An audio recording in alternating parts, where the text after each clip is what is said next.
आमच्या महाराष्ट्रातले कार्यकर्ते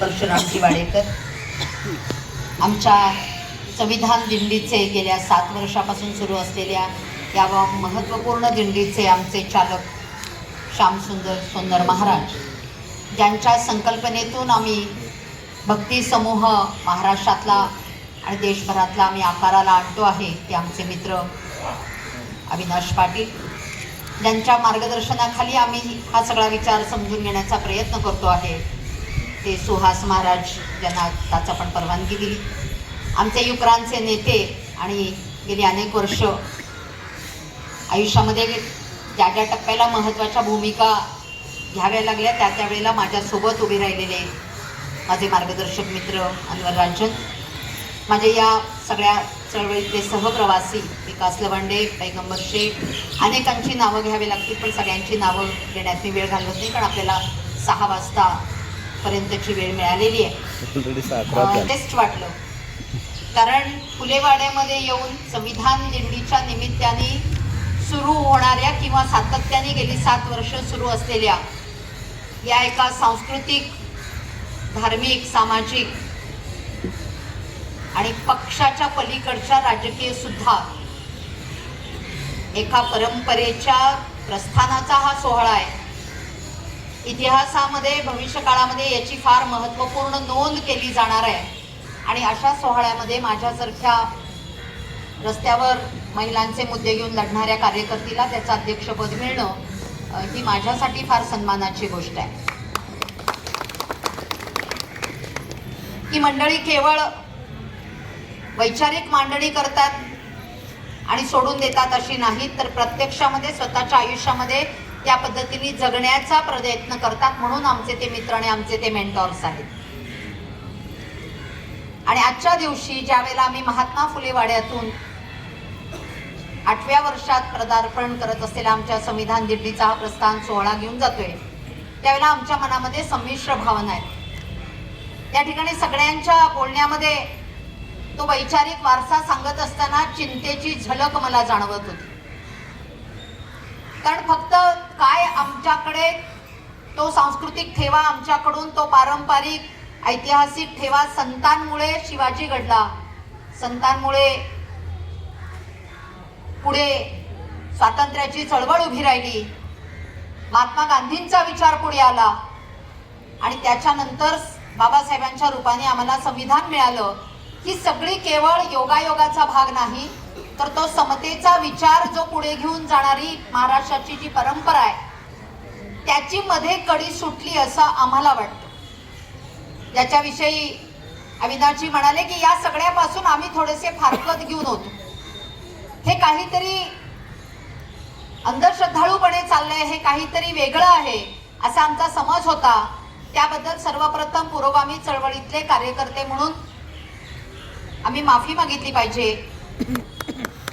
आम्ही आत्मचिंतनाला सुरुवात केली पाहिजे आणि इथला जो लोकशाही टिकवणारा सामूहिक शहाणपण असणारा लोकशाहीवादी समतावादी समाज आहे त्यांच्या सामूहिक शहाणपणावर विश्वास ठेवून त्यांच्या भक्तीचा आदर करून आम्ही त्यांच्यासोबत चाललं पाहिजे आणि म्हणून मला असं वाटतं की ही संविधान दिंडी अतिशय योग्य दिशेने महाराष्ट्रामध्ये एक वेगळ्या पद्धतीचा सांस्कृतिक वारसा निर्माण करते आहे वारीचं केवळ कर्मकांड होणार नाही तिथे व्हायरस शिरणार नाही आणि आमच्यातला फेविकॉल विस्कटला जाणार नाही याची काळजी घेणं ही संविधान दिंडीची जबाबदारी आहे अशी माझी भावना आहे आणि म्हणून सर्व दिंड्यांचा आदर करून सर्व वारकऱ्यांचा आदर करून आमची जबाबदारी अधिक आहे याचं भान ठेवून आम्ही इथून प्रस्थान करू हे मी या ठिकाणी नमूद करू इच्छिते कोण काय म्हणालं कोणी काय केलं कोण खरे का खोटे याच्या वादामध्ये आम्ही शिरणार नाही आम्ही ती रेष पुसत बसणार नाही ती चूक का बरोबर वाकडी का तिरकी हे ठरवणार नाही तर आम्ही आमची मोठी रेष मारणार की जी आम्हाला तुकोबा रायांनी ज्ञानोबा माऊलींनी आम्हाला दिलेली आहे ती मोठी रेष मारण्याची जबाबदारी सोन्नर महाराजांनी गेली 7 वर्ष संविधानाची कीर्तनं करत आमच्यापर्यंत पोचवलेली आहे आम्हाला हा विश्वास दिलेला आहे त्यातले आम्ही अभ्यासक नाही, पण जे घोगरे गुरुजी, सुहास महाराज, भारत महाराज, ज्ञानेश्वर बंडगर, आमचे सोन्नर महाराज, ही सगळी मंडळी जे महाराष्ट्राला सांगतायत, विकास लवंडे, पैगंबर शेख, ही सगळी मंडळी जे महाराष्ट्राला सांगतायत, ते गावागावामध्ये पोहोचवण्यासाठी आम्ही त्यातले कार्यकर्ते होऊ असं मी नमूद करू इच्छिते. आणि म्हणून या ठिकाणी मला फार विशेष आनंद आहे. आम्ही आठवले साहेबांना भेटलो आणि माझी स्वतःची धारणा आहे की संविधान, संत, स्वराज्य आणि संविधान हे तिन्ही जोडून भविष्य काळातल्या राजकीय, सामाजिक, विषमतावादी, धर्मांध, जातीयांध व्यवस्थेला जर पर्याय उभा करायचा असेल तर आंबेडकरी आणि वारकरी एकत्र आले तर महाराष्ट्र वेगळा इतिहास या देशाला देईल याची मला खात्री आहे. आणि म्हणून वाडेकर या ठिकाणी उपस्थित असतात. संविधानाचा महोत्सव करणारे कार्यकर्ते आमच्या या सगळ्या प्रक्रियेमध्ये आमच्या पाठीशी, आमच्या सोबत असतात. आणि त्याच वेळेला या आमच्या पूर्ण वारीच्या प्रत्येक मुक्कामाच्या ठिकाणी त्या ठिकाणच्या ग्रामपंचायतीमध्ये असणाऱ्या आमच्या आंबेडकरी विचाराच्या कार्यकर्त्यांनी पुढाकार घेऊन सगळीकडे संविधानाची कीर्तनं आयोजित करण्याचा निर्णय घेतलाय. त्यामुळे महाराष्ट्रामध्ये एक नवा सांस्कृतिक, धार्मिक, आध्यात्मिक उत्सव सुरू होतोय, पर्याय उभो राहतोय आणि त्या सगळ्याचे आपण साक्षीदार होतोय याचा मी या ठिकाणी आनंद व्यक्त करते. या ठिकाणी आपण सगळेजण, कालपर्यंत असं वाटत होतं की आपण पोहोचू शकू की नाही, इतका प्रचंड पाऊस होता. पाऊस आला, एका बाजूला आनंद होता आणि दुसऱ्या बाजूला आपण तिथे पोहोचणार की नाही, इथे मांडव घालायला परवानगी नाही, मग इथे आपण सभा घेऊ शकणार की नाही याची पण थोडी चिंता होती. पण पावसाने साथ पण दिली, म्हणजे येऊन पण साथ दिली आणि थांबून पण साथ दिली. त्यामुळे या ठिकाणी हा अतिशय सुंदर असा सोहळा संपन्न झाला. दिंडीमध्ये एकतरी वारी अनुभवावी. आम्ही 12 तारखेला सगळेजण जाणार आहेत. प्रत्येक जिल्ह्यातून, पूर्ण महाराष्ट्रभरातून प्रत्येक जिल्ह्याला म्हणजे चढाओढ आहे. आमचे किती लोक दिंडीमध्ये, संविधान दिंडीमध्ये चालणार याची चढाओढ आहे. आणि त्या पद्धतीने मोठ्या प्रमाणावर पुरोगामी चळवळीतील कार्यकर्ते, पत्रकार, कलाकार, विचारवंत हे सगळेजण संविधान दिंडीमध्ये चालणार आहेत. त्या सगळ्या प्रवासाला आणि त्या सगळ्या दिंडीतल्या वैचारिक मंथनाला मी शुभेच्छा व्यक्त करते.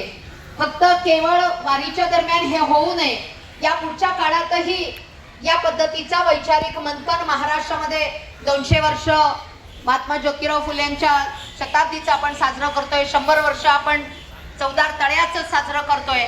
अशा काळामध्ये महाराष्ट्रातलं वैचारिक मंथन अधिक त्याची घुसळण व्हावी आणि ती रेष अधिक मोठी व्हावी आणि चुकीचं ते जे दुष्ट विचाराचं चक्र सुरू आहे त्याला वेळीच खीळ लागावी अशी अपेक्षा व्यक्त करते आणि आपली रजा घेते.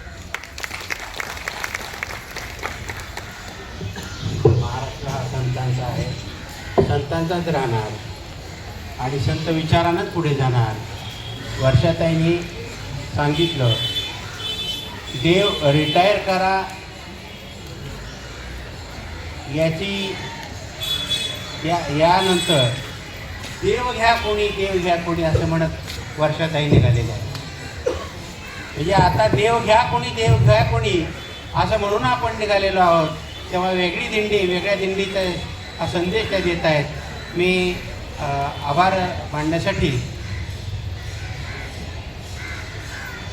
या ज्ञानोबा आणि तुकोबा दोघांच्या पालख्या आज पुण्यात आहेत आणि आजच्या या समता भूमीमधून संविधान समता दिंडीचा प्रस्थान सोहळा पार पडला आहे. या कार्यक्रमाच्या अध्यक्षस्थान माननीय वर्षाताई यांनी भूषवलं. त्या संदर्भात मी भक्ती संगम समूह सर्व गटाच्या वतीने त्यांचा आभार व्यक्त करतो. या कार्यक्रमासाठी ज्यांचं अनमोल सहकार्य लाभलं ते या पुणे शहराचे प्रमुख माननीय परशुरामजी वाडेकर यांचे मी संविधान समता दिंडी भक्ती संगम समूह या नियोजन समितीच्या वतीने आभार व्यक्त करतो. तसेच कार्यक्रमासाठी आवर्जून उपस्थित राहिलेले माननीय अनवर राजनजी, आपल्या संविधान समता दिंडीचे दिंडी चालक, त्यांच्या वरती पूर्ण दिंडीची धुरा आहे आणि ते अत्यंत समर्थपणे ही धुरा सांभाळत हा सगळा प्रवास पुढे घेऊन जात आहेत असे माननीय श्यामसुंदर सोन्नर महाराज यांचे मी भक्ती संगम समूहाच्या वतीने आभार व्यक्त करतो. तसेच हा बाप डॉक्टर फरतडे महाराज जे आता गेले त्यांना पण तेही उपस्थित राहिले त्यांचेही मी आभार व्यक्त करतो.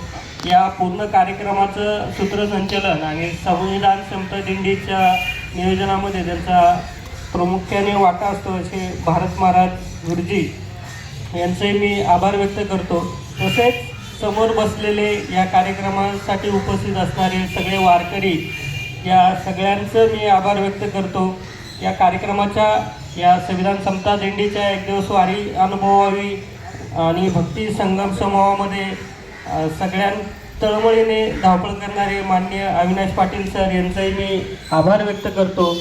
हा कार्यक्रम यशस्वी व्हावा यासाठी पूर्ण नियोजनाची जबाबदारी दत्ताभाऊंनी घेतली आणि त्यांचाही आभार व्यक्त करतो. तसेच भक्ती संगम समूहाचे सगळेच सहकारी पूर्ण महाराष्ट्रातले या कार्यक्रमासाठी तन मन धन या सगळ्या स्वरूपात हा उपक्रम सुरू राहावा यासाठी तळमळीने काम करणारे सगळ्या साथींचं मी आभार व्यक्त करतो. खूप सारे साथी आहेत. नागेश आहे, साधनाताई आहे, शीतल आहे, प्रवीणदादा आहेत, पैगंबर शेख आहेत, बरेच साथी. सगळ्यांचं नाव मी सगळ्यांचं जे उपस्थित राहिले जे येऊ नाही शकलेत पण त्यांच्या शुभेच्छा आपल्यासोबत आहेत. आपल्या पाठीमागे ते वैचारिक प्रत्यक्ष आणि आर्थिक स्वरूपातही उभे आहेत. अशा सगळ्यांचं मी संविधान समता दिंडी आणि भक्ती संगम समूह या सगळे नियोजन गटाच्या वतीने मी आभार व्यक्त करतो. आणि अध्यक्षांच्या वतीने आजचा प्रस्थानाचा ओके